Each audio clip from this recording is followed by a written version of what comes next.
Well, we are back, and my goodness, if you don't know already what social workers do, oh my, you need to go back and watch the series. But here's what I've learned so far. We are elevating voices, we are empowered by our own stories and the things that led us into this field. We are living first, we are changing policies, we are creating for families, educating, empowering, mentoring, healing. And today we get to add a little bit more to the story of the profession that is social work. Yeah. So welcome back to everyone in this beautiful interview series celebrating the profession of social work for Social Work Month. March is Social Work Month, where we highlight and celebrate the profession. And I've been really honored to host this series, really getting to see some brilliant people doing some amazing things in this field. And today we are joined by Miss Kathy Dorr, and I can't wait to hear more from her. Hey, girl. Hey. Hi, how you doing? How you doing? Great. Thank you for saying yes. I think sometimes that is a barrier for many of us, that we don't say yes to opportunities that are right in front of us. We don't say yes to learning. We don't say yes to growing and expanding what's possible for us. So I think just that you did that and answered the call to come and tell your story is powerful in itself. Yeah, thank you for having me and doing this for us. I'm very excited. Absolutely. I've never been on this side of the interview. Right? Usually as a therapist, you're the one asking the questions. Well, I'm in charge today. So this church today, but I love it. I'm ready to give my story and my lens on how, this beautiful profession that people don't really have any education on. So I'm ready to give as much as I Wonderful, can. wonderful. So I am Amanda Fludd, just to let you guys know in case you don't. I'm a licensed clinical social worker, speaker, coach, entrepreneur, and creator of this audacious project. I love being a social worker, and I have for a really long time. It's not what I intended to do in life, but it's where I ended up.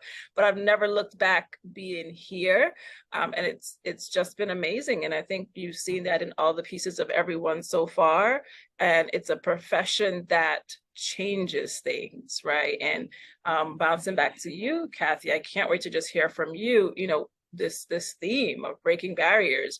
What does it mean for you? Yeah, yeah. So, hi everyone. If you don't know me, I'm Kathy Dorr. I'm also a licensed clinical social worker, and I have my own private practice out here on Long Island, New York. So when you first sent out that question, I immediately thought of our core principle of social justice. Yes. I think when it comes to social work and social work breaking barriers, I think people don't know that side of the social work spectrum, that we focus on like building up better communities, better individuals, better families. We are a helping profession, and what we do with this thought and this understanding that we have this big obstacle. Like many of our clients have these big obstacles against them, and we try to help them navigate this system as best as possible. So this is one of the reasons why I love what I do, because we fight the system. like like we are, Yeah. it's in our core principle, it's in our core statement that we promote social justice. Yeah, like you said, we're builders and we're here for the fight, right? Which Yeah. is unique. Not everyone's going to show up and advocate for you in that way. And like to the end, it's not like, oh, well, sorry, ma'am, that didn't work. Like we try to Yeah. make it work. And we fight the system. Yeah. I'll fight Yeah. for you. Yeah, as social workers, we do strive for a more just and equitable society for all. And normally when people think of social workers, they only think of like case managers and stuff like Right. that, people that are in your social service Mhm. sector, and that's just one of the many facets that many hats and roles that we can play as social workers. Yeah, absolutely. And I think we we find the things that we like. I think we gravitate to what we like. Some of us gravitate more to like that individual one-on-one work. Some people are in that position of that fight, and that's what they enjoy, right? They enjoy dismantling systems. They enjoy challenging policies or challenging the whys and trying to figure out another way to look at things. And I think that's like the breath of fresh air that we bring to the work that we do in the communities that we serve. Yeah. But I think too, even for us, like that comes from a place, we come from stories too. And I'm curious for you, if you could tell us a little bit of, why you came into this profession and if you had to break any barriers yourself to get here. Well, as my journey of, working with you, a little bit of this, so I tell everybody that my parents are from Haiti, so I'm first generation Haitian Caribbean American. It's a big deal right there on so many levels. There's so many things, so many obstacles I had to like push through to get even in this field. Right. One of the obstacles I think I was passionate about. I think I was passionate by birth. Like there was during when my parents came, they came during a time where there was like a lot of protests for Haitians in the streets. There was I don't know if you ever heard of the time where Haitians were like blamed for HIV and oh wow. Yeah, and I remember distinctly. I have a photo, me and my mom. I'll probably send it to you. Okay. She was out there marching with me, and I'm in her hand, and I'm like over here. So I think without her really knowing, I didn't think she thought I would go into this, field, because if you're Caribbean, it's only doctor, lawyer. All right, it's real. So your choices are limited. Exactly. What kind of stupidness you're talking? You want to do what? Exactly. But I think that influenced me without her knowing. Right. She was already creating like this blueprint of what could be possible for you. Yes. And then there was also she also marched during Amno Diallo. Oh yeah. Yeah, she also marched during that. She was an advocate herself. And she didn't even know it. She didn't even know it. And let her tell it. I still have time to be a doctor, but that's something else. That's something else. So I got into these studies and I've met people, and I really think it's like God ordained for me to be in this field, because I met people and they told me about this field that is like, that really helps and transforms lives. I think that what attracted me to this field as opposed to doctor. I wasn't doing blood. I wasn't doing blood. That was for one. But I really wanted to make an impact on this world, and social work to me is the only way to do that. You can do that. So funny. I had a issue with blood as well. I used to volunteer in the hospital, and I remember they like snuck me into the room one time when they had like a trauma patient come in and like gunshot wounds. And when I saw what they were doing, I said, no, this profession here is not for me. All this blood and no, I need help on a different level. Help on a different level. Yeah. Yeah. So it's funny how life will sort of get us to where we need to be too. Exactly. I wasn't doing the blood thing either. But it's interesting to hear how like culturally some of the things that came about for you directed your path, right? And how even within your culture you had to kind of come out of the expectations of what you like should be, right? And that too. Yeah. There was a lot of coming into your own, and I do want, even in my practice, I get a lot of Caribbean, Haitian people, and there's a lot of things that we have to unpack. And I think the beauty and skills required in the social field, which we probably might talk about a later question, helps so much in the healing process. Yeah. And I think it is a good segue. What's one thing that people find surprising about your work as a social worker? Ooh, that was a very good question. That is one thing that besides that, it's a global profession. We help around the world. I think another thing that they find surprising is that I don't let me think. Another thing that they find surprising is like I don't even know how to explain it. Like I guess how talk therapy works. 'Cause I in that realm. So Mhm. like, you get many people that just think that I sit down and just talk and listen to Chatting. like just chit chatting. Right. But I try to explain to Purpose. them like the purpose behind it, and there is a scientific evidence behind it as well. But some simplistic reasons why we do talk therapy and how talk therapy is very important is the like sometimes people just want you to bear witness to their journey. Mm. I think that could be just as powerful as anything else, as medication. No, we don't prescribe medications as social workers, Mhm. but how powerful just being there and being present for another individual can help in their healing process. I think people are really surprised or shocked Mm. about that field, or when they come into therapy themselves, how much that can help as well. Absolutely. And I think when you've had that experience, whether you're on the couch or, on the other side and guiding that person, it is eye-opening, like how powerful it can be. And I love that you talk about it in that way in terms of just the skills of the profession.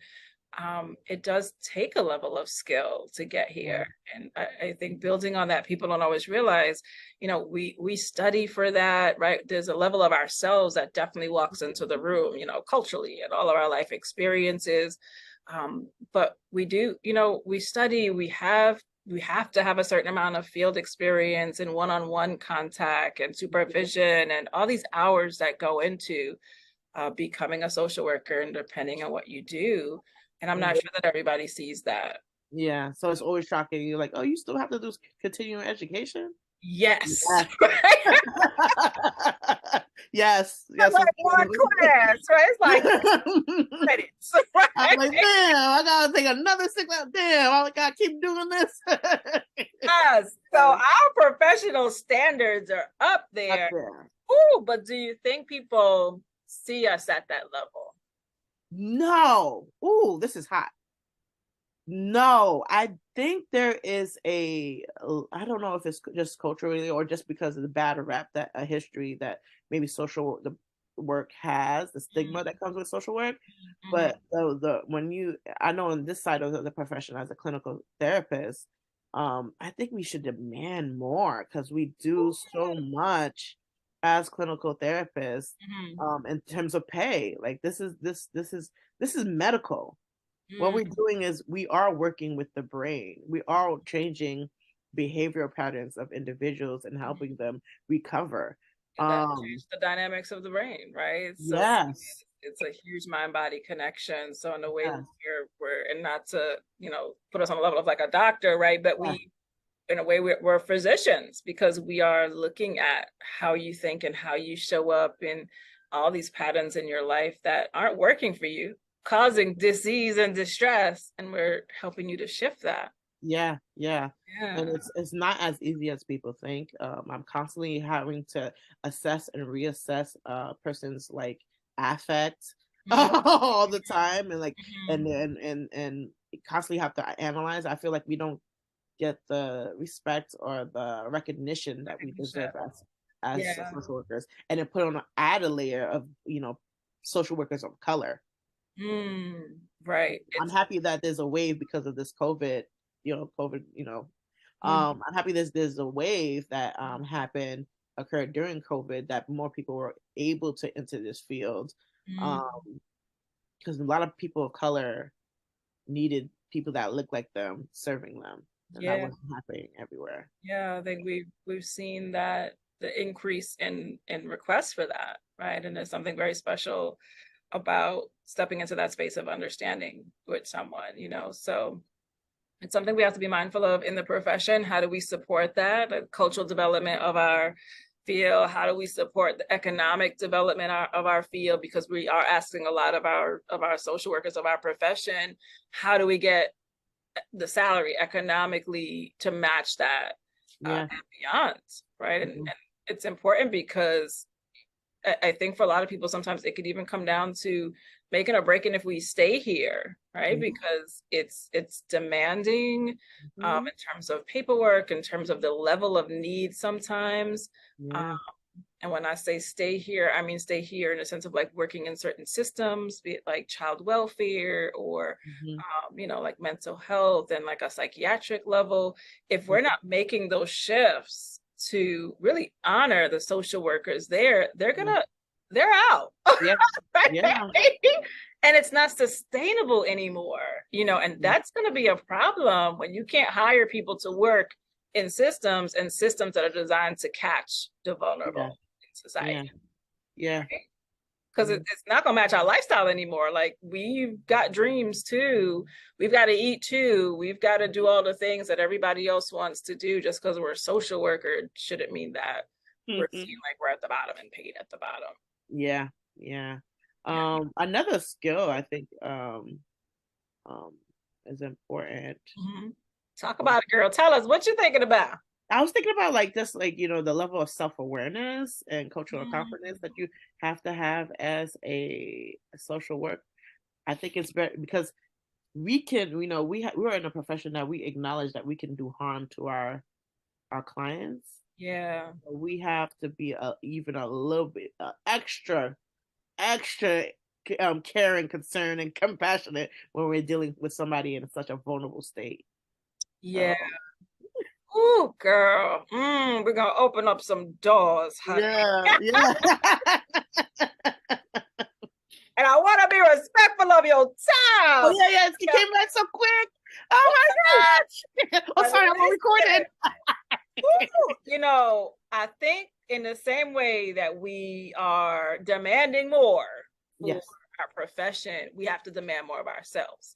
Because you are right. It takes a lot of self-awareness. And sometimes that awareness is like, okay, I'm not working in my scope, and being okay with, referring someone else on, or being okay with saying no to things at work and setting boundaries for yourself and not just taking things just because, or putting ourselves in positions where we can cause more harm, Yeah. right? Or we Yeah.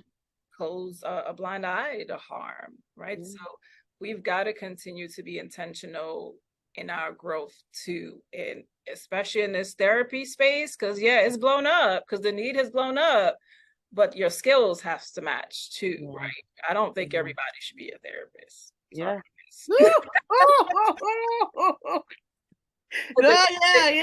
You're right. You're right. It takes a lot of skill, right? Right. It's like building a bridge or something. There's all these details to it that comes with experience and a lot of education, a lot of learning. And if you're not there, you got to know your limits too, right? So I think we've got to tap into that too, as part of that awareness, as much as we're tapping into what our clients need. Yeah. Yeah, absolutely. You hit a button for me, but I don't know. I don't know. These questions were thought provoking. That's why. Thought provoking questions at 8:00 at night. Oh my goodness. We're gonna have random conversations just because, Yeah. Well, thank you for having me. I don't know if you have any other questions for me. So we'll bring it back and wrap it up right up into this one. So finish this sentence for us. I wish people understood social workers ... I wish people understood that social workers are more than caseworkers. We are helping professions. And we're here to help. We're here to help, and we're here to transform lives, I guess. Well said, Kathy. And thank you. Yeah, thank you for saying yes. Thank you for being here. Thank you for your conversation and your all that you shared today. I think this conversation will transform lives. So thank you for that and all that you do for the profession that is social work. Thank you, Amanda. Thank you for doing this. This is awesome, especially for Social Work Month. And thank you for having me. Thank you. It's a pleasure. Right. And to everyone listening, we see you. We applaud you in what you do if you're a social worker. If you're not, go find a social worker and tell them, like, oh my God, you're dope. Right. And I appreciate you. How can I help you? How can I advocate for you? How can I support your profession? And even just today, I think a simple act would be just liking the conversation and sharing it on social. Social media is our biggest platform that we have. And it's a great way for people to see like there's so much more to this profession, right? Yeah. So thank you again, Kathy, and to everyone out there. Happy Social Work Month. Have a good one.